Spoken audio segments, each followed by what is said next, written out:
नमस्कार मैत्रिणींनो, श्री स्वामी समर्थ. जय जय स्वामी समर्थ. आज आपण पाहणार आहोत एका वेगळ्या विषयाबद्दल, म्हणजेच आषाढ गुप्त नवरात्री तिथीबद्दल.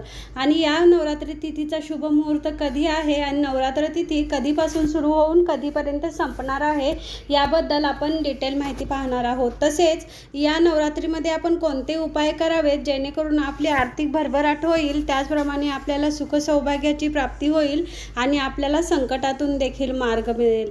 तर मैत्रिणींनो, आता आपण व्हिडिओला सुरुवात करूया. जर तुम्ही चॅनलवर नवीन असाल तर माझ्या चॅनलला सबस्क्राईब करा, व्हिडिओला लाईक आणि शेअर करा.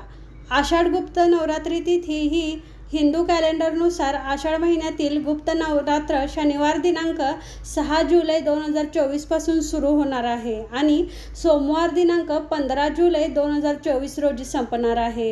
यामध्ये कलश स्थापनेचा मुहूर्त आहे 6 जुलै रोजी सकाळी 5:11 पासून ते 7:26 पर्यंतचा मुहूर्त आहे.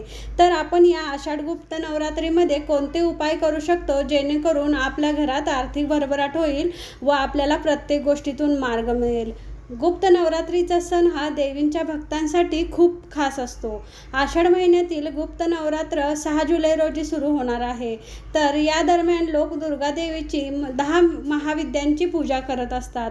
असे मानले जाते की देवीची पूजा केल्याने शुभ फळ मिळते, तसेच हा दिवस अत्यंत शुभ मानला जातो. दुसरी गोष्ट म्हणजे धार्मिक आणि आध्यात्मिक दृष्टिकोनातून आषाढ महिन्यातील गुप्त नवरात्रीला अतिशय महत्त्व आहे. वर्षात 4 नवरात्र येतात, ज्यामध्ये भाविक अश्विन महिन्यातील शारदीय आणि चैत्र महिन्यातील नवरात्री मोठ्या थाटामाटात साजरे करतात. त्यांना प्रकट नवरात्री देखील असे म्हणतात. तर माघ आणि आषाढामध्ये येणाऱ्या नवरात्रीला गुप्त नवरात्री असे म्हणतात. आषाढ गुप्त नवरात्रीला आपण आर्थिक भरभरीसाठी कोणते उपाय करू शकतो याची माहिती पाहूया. गुप्त नवरात्रीच्या पहिल्या दिवशी आपण अख्खे तांदूळ आणि कवड्या लाल कपड्यात बांधायच्या आहेत आणि घरात जिथे जिथे पैसे ठेवतात तिथं त्या ठेवायच्या आहेत. त्यासोबतच नवरात्रीचे 9 दिवस आणि त्याची पूजा करायची आहे. यानंतर व्रताच्या शेवटच्या दिवशी ते आपल्या अंगणातील मातीत पुरायचे आहे.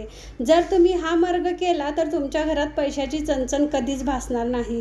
तर पुन्हा एकदा सांगते, बघा आपण काय करायचं आहे. गुप्त नवरात्रीच्या पहिल्या दिवशी अख्खे तांदूळ घ्यायचेत आणि कवड्या घ्यायच्यात, ते दोन्ही लाल कपड्यात बांधायचं आहे आणि घरात आपण ज्या ठिकाणी पैसे ठेवतो, म्हणजे तिजोरी असेल, एखादं कपाट असेल, तर त्या ठिकाणी आपण ही वस्तू ठेवायची आहे आणि नवरात्रीचे 9 दिवस त्याची पूजा करायची. 9 दिवस पूजा केल्यानंतर ती आपण आपल्या अंगणात पुरून ठेवायचं आहे. यामुळे आपल्या घरात कधीच पैशाची चणचण भासणार नाही. आता दुसरी गोष्ट म्हणजे आपण आषाढ गुप्त नवरात्रीत 9 दिवस देवी दुर्गाच्या चरणी कमळाची फुले अर्पण करायची आहेत. त्यासोबतच देवीच्या वैदिक मंत्राचा जप करायचा आहे. त्यामुळे देवी आपल्यावर लवकर प्रसन्न होते. त्या व्यक्तीला आयुष्यभर आर्थिक संकटाला सामोरे जावे लागत नाही. म्हणून आपण देवीच्या चरणी कमळाची फुले अर्पण करायची आहेत.